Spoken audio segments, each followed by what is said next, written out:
Narinig po ako? Opo, Pas. Opo, Bas.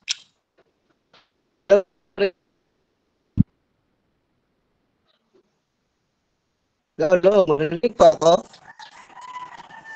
Opo, opo. Narinig po ako? Magandang umaga po.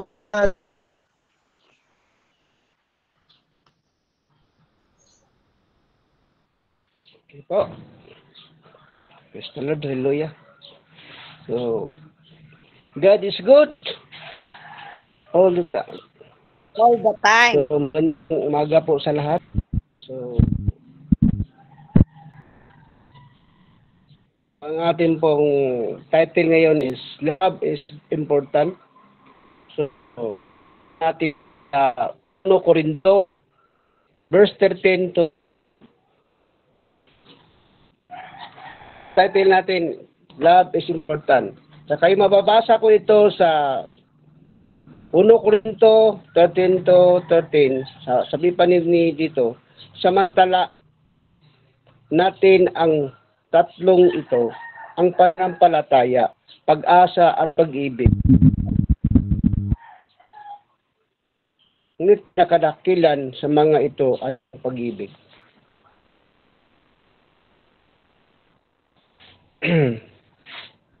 So mga kapatid, bago pa ako magsalita sa Panginoon, mag-pray na po tayo sa Panginoon. Dali mo, Father, Father God, thank you. Father God, ito yung binibigay mo sa akin. Salamat sa mga buhay, sa mga isa sa akin. Salamat sa mga itong ang bigay mo sa bawat isa. Sa dalahin ka, Ginoo. Pero, naniniwala ko yung araw na ito. Ikaw po, Lord, nakita sa bawat isa sa amin. Lig sa amin. Magsalita sa iyong salita. Hindi ko sa talit. Lord, naniwala ako pati God na ikaw. Nandito ngayon. Nakarinig ko. Kita sa amin. Pati God, alam ko pati God nga wala. Pero pati God ako naniwala pati God. Ikaw, bumigay ng kalaan. Mga salita bigay mo ngayon sa bawat isa sa amin. God, tulungan po ako. Namintindihan ba ako? Hindi sa hallelujah, dalahin ka. Ito ang lahat binigay ko sa iyo. Na ikaw, Lord, sumama araw. Ang lahat ng God, pinasalamatan ko sa iyo. In the name of Jesus, in Jesus' name. Good morning lahat. Love is important. So, 1 Corinto, verse 13. Apostol Pablo po ang nagsasabi nito. Ang sinasabi po ni Apostol Pablo dito sa alahin natin ito. Ang pananampalataya, pag-asa at pag-ibig. Ngunit ang pinakadakilan sa mga ito ang mga pag-ibig. So, pinaka-importante ang pagmamahal. Paano ito magkikita ang pagmamahal? Ang sinasabi pa ni Apostol Pablo sa Corinto, si Apostol Pablo nagsasabi. So, sabi ni Apostol Pablo, para anong gusto nga makilala ka? Natotoo ka bang may pag-ibig? Totoo ka bang may pagmamahal? Ang sinasabi niya dito sa Kristus niya, ako man ay may kakang magsalita ng mensahe mula sa Diyos at umanawa sa lahat ng hiyaga. Kung nasa akin man ang lahat ng kalaman at lahat ng ampalaya, palipad ako ng mga bundok, wala na makapalipat ako ng mga bundok. Wala naman akong pag-ibig, wala akong kabuluhan. So mga kapatid, nakikita dito sa verse 2. Pag-ibig niya, gusto niya, sinasabi pa ni Apostol Pablo, na kahit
Yan, good morning po sa ating lahat.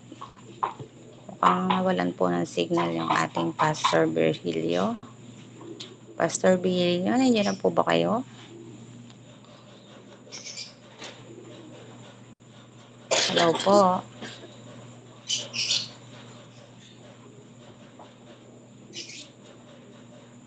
Wala po. Okay.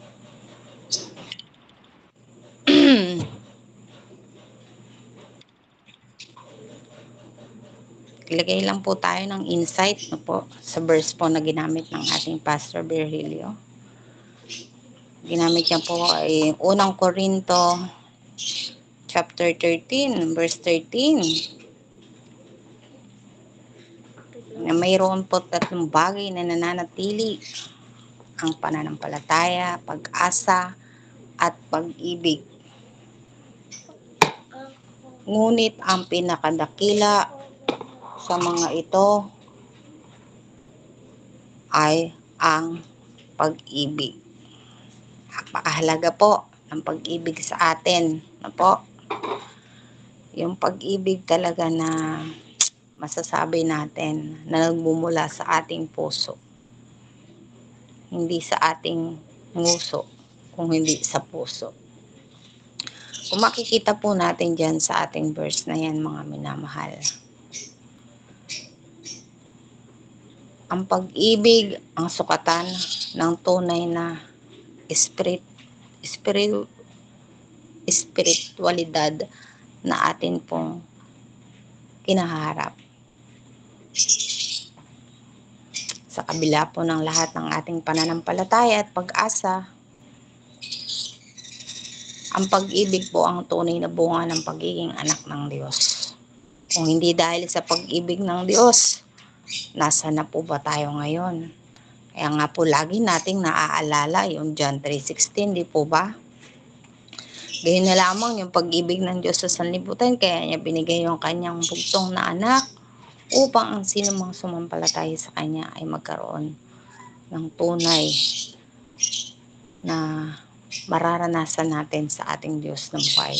Ito lang yung nagpapatunay na talagang ang pag-ibig talaga ay mahalaga.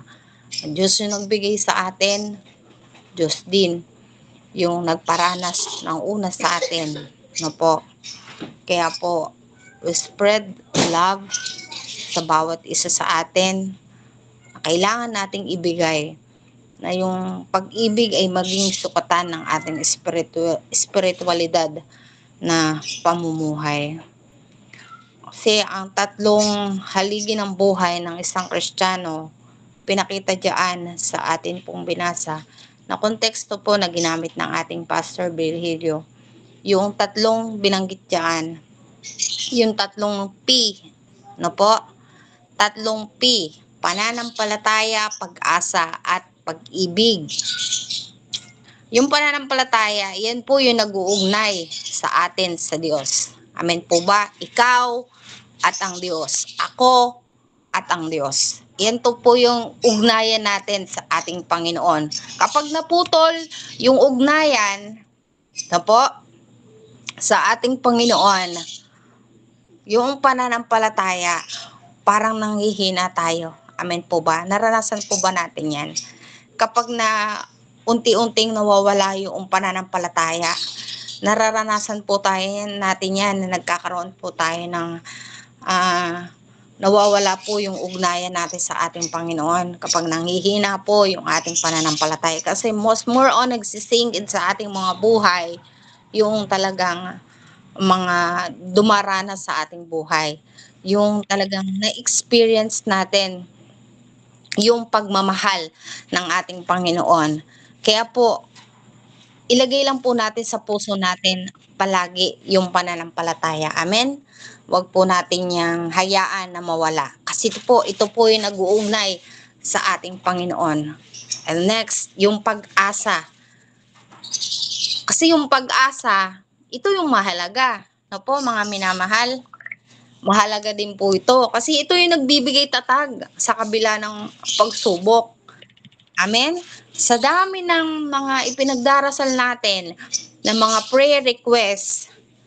Nagsasend sila ng prayer request kasi alam nilang may pag-asa. Mabibigyan ng katugunan at kahilingan yung mga pagsubok na dinaraanan ng ating mga minamahal. Through physical, mental, iba't ibang klase yung ating mga ipinagdarasal. Kasi po, nakikita natin at makikita nila na mayroon talagang pag-asa na makakaranas ng kagalingan. Amen po, mga minamahal. And the last, yung pag-ibig. Ito yung nagbibigay saysay sa lahat ng ating ginagawa. Kasi pag wala na tayong pag-ibig, mga minamahal, kung ano-ano na lang po talaga yung lalabas sa ating bibig. Kung wala tayong pag-ibig, walang mangyayari sa kapaligiran natin, sa buhay natin. Siguro kung hindi nag-spread ang pag-ibig sa bawat isa, baka ang gulo-gulo na, no po, ng sitwasyon. Lalo na ngayon, ang daming mga nangyayari, no po, sa talaga nga naman sa eksena ng buhay ng tao. Can you imagine, dahil lang sa salita, no, sa pangbubuli, makakaranas ng matinding, may pinagdaraanan ng matindi. Nakaranas talaga ng depresyon. Na po, dumaranas na ng depresyon yung tao. Tapos, makakaranas pa ng bully. Kasi kapag nambubuli ka, wala kang pag-ibig. Hindi mo naiisip yung nararamdaman nung taong sasalitaan mo. Oh, masabi lang natin yung masabi yung sasabihin, pero hindi natin naiisip na makakasakit pala sa damdamin ng kapwa na nasa paligid natin. Grabe na yung social media ngayon, mga minamahal. No? Talagang kabit-kabila yung mga basher at mga bully sa mga bawat nagpo-post. Kaya nga mayroong isang bata, no, na kinuha niya yung sarili niyang buhay. Nagpakamatay siya. Napanood niyo na po ba yun? Nabalitaan niyo na po ba yun? 19 years old. Akalain mo yung tatay niya sikat. Talagang si Kuya Kim. Talagang lumalabas sa TV, nagbabalita.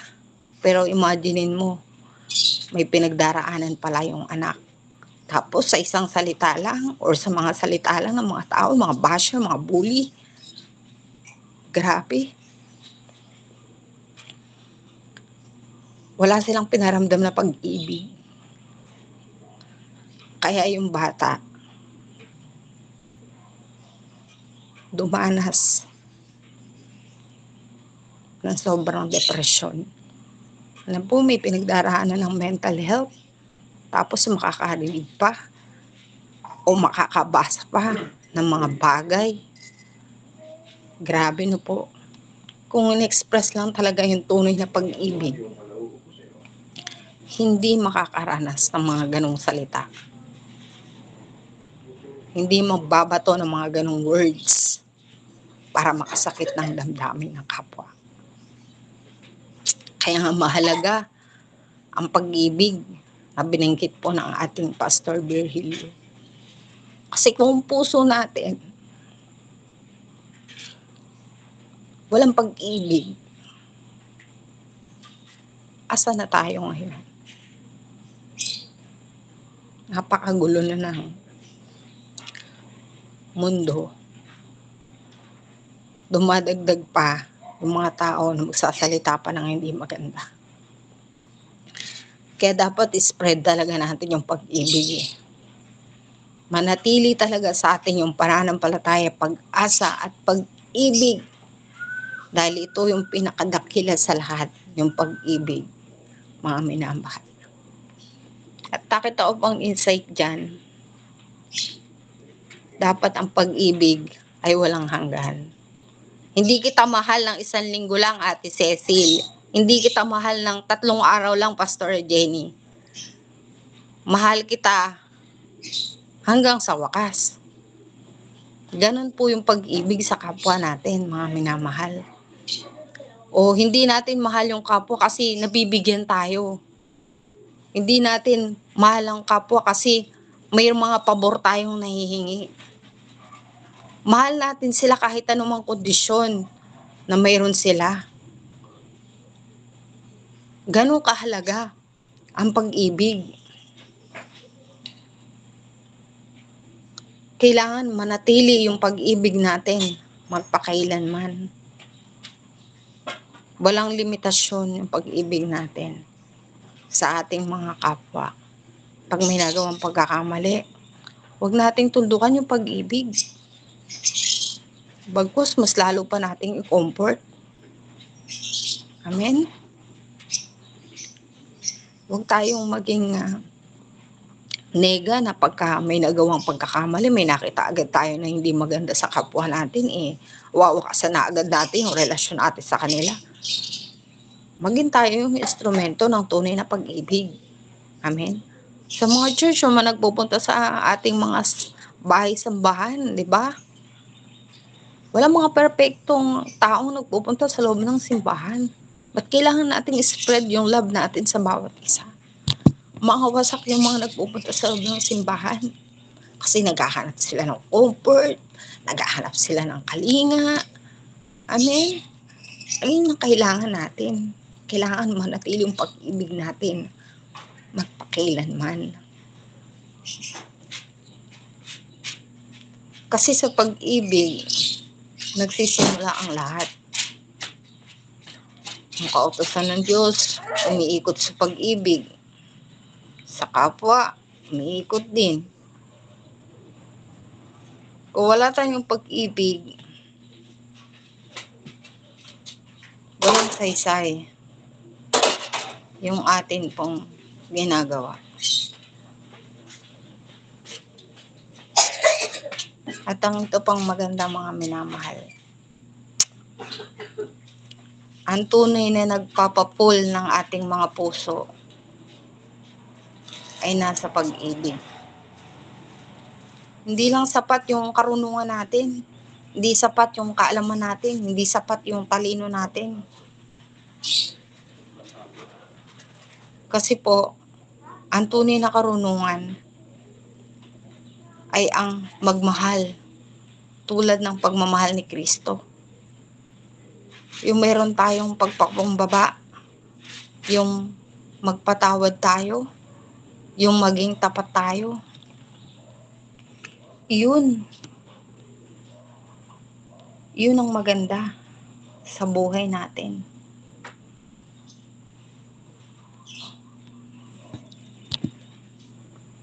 Manatili sa ating mga buhay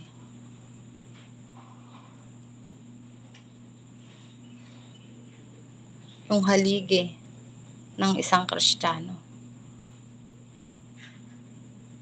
Ito yung haligi natin, yung manampalataya tayo, magkaroon tayo ng pag-asa at higit sa lahat, magkaroon tayo ng pag-ibig. Kasi kung titingnan natin dyan, yung maging reflection po natin dyan, mga minamahal, ang buhay ng Kristiyano ay hindi nasusukat sa dami ng ginagawa o alam, kundi kung gaano tayo nagmamahal. Kasi ang pag-ibig, ang bagay na hindi mawawala, na lagi dapat nating ibigay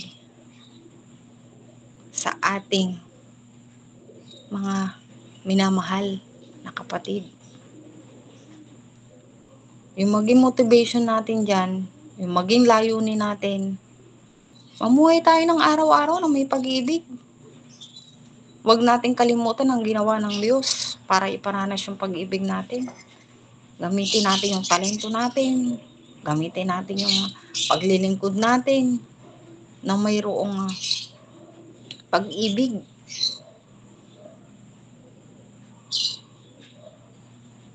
At yung gagawin naman nating aksyon, ito, napakahirap nito, yung magpakita ng pag-ibig sa mga taong mahirap mahalin. Challenge to sa buhay natin. Magpakita ng pag-ibig sa taong mahirap mahalin. Amen? Iparamdam din natin yung malasakit at pagpapatawad sa kapwa. piliin nating magmahal kahit hindi kauna-unawa minsan. Kasi dun makikita sa buhay natin si Kristo. So, declared natin sa buhay natin, tulungan tayo ng Panginoon magmahal tulad ng pag-ibig na ginawa niya. Matuto tayong magpatawad, huwag tayong humingi ng anumang mga kapalit sa mga pag-ibig na binibigay natin. Sa lahat ng ginagawa natin, bigyan natin yung nakaugat na pag-ibig ng Diyos para walang sumbatan. No po? Wala tayong maririnig na sumbatan pagka talaga nakaugat yung pag-ibig natin sa ating Panginoon. Amen. So, ang principle natin dyan,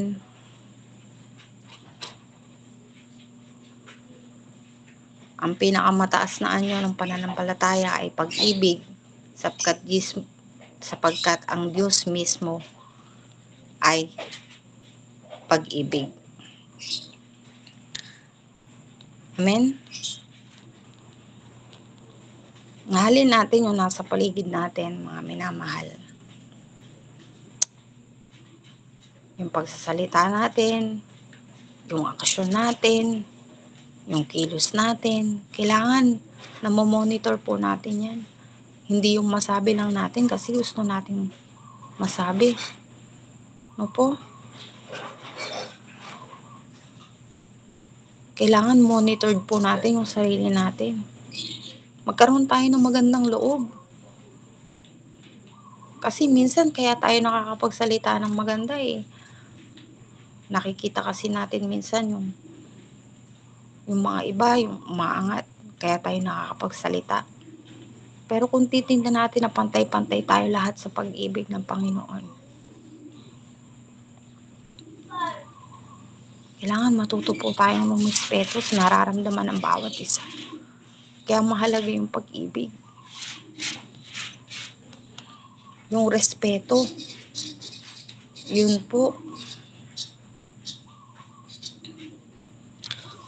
Magkaroon tayo ng respeto para maranasan natin yung tunay na pag-ibig.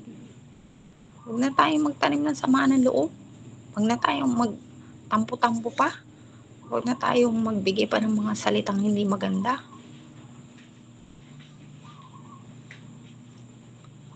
Lahat tayo may pagkakamali. Hindi naman natutuwa yung Diyos eh. Pag nagsasalita tayo ng masama. Sa halip, sabihin natin yung makakapagpalakas, yung makakapagbigay ng encouragement sa ating mga nasa paligid. Spread the love. No? Pagka talagang mayroong pag-ibig sa isa't isa, happy-happy lang tayo. No? Happy-happy lang tayo, mga minamahal. Wala tayong maririnig na anumang mga negative. Sabihin, yung damdamin natin, ilagay natin sa sarili, ang pag-ibig ay parang buhay natin. Ang pag-ibig, parang buhay natin. Kasi kung walang pag-ibig, wala. Ganun din yung buhay natin. Kung wala tayong buhay, wala din.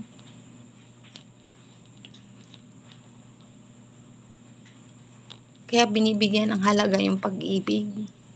Kasi dito nagsisimula ang lahat para magkaroon ng magandang relationship sa isa't isa. Wala man ang lahat, pero yung pag-ibig pa rin yung magtatagal sa mga buhay natin. No? Kasi kung nasaan yung pag-ibig, nandoon ang Diyos. Ang pag-ibig ay hindi nagwawakas na ibinigay sa atin ng Panginoon.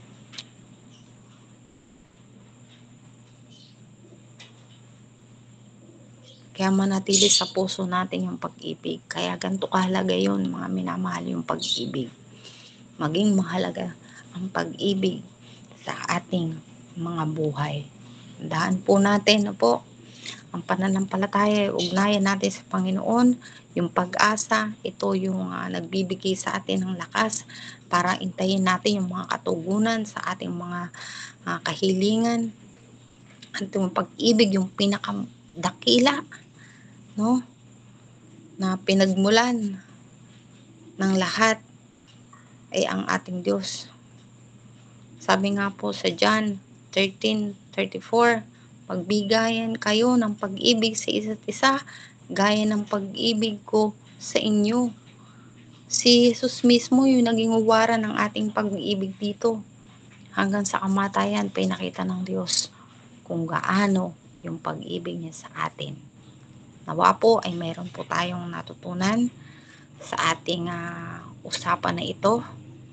The love is the most important sa ating mga buhay. Amen po. Tayo po'y manalangin sa ating Diyos. Salamat, Panginoon, sa iyong pagmamahal. Salamat sapagkat ikaw ang Diyos na nagparanas ng pag-ibig sa amin.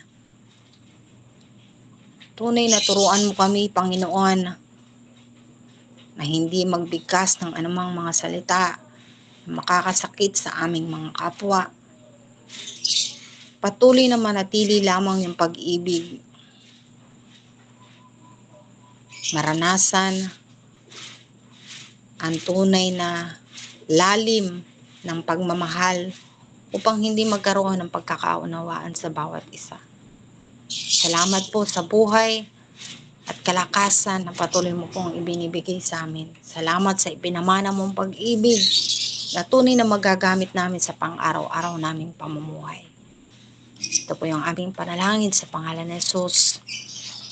Amen and amen. Ayan, salamat po sa inyo pong buhay at salamat po sa inyo pong pangunawa, no po, sa atin pong signal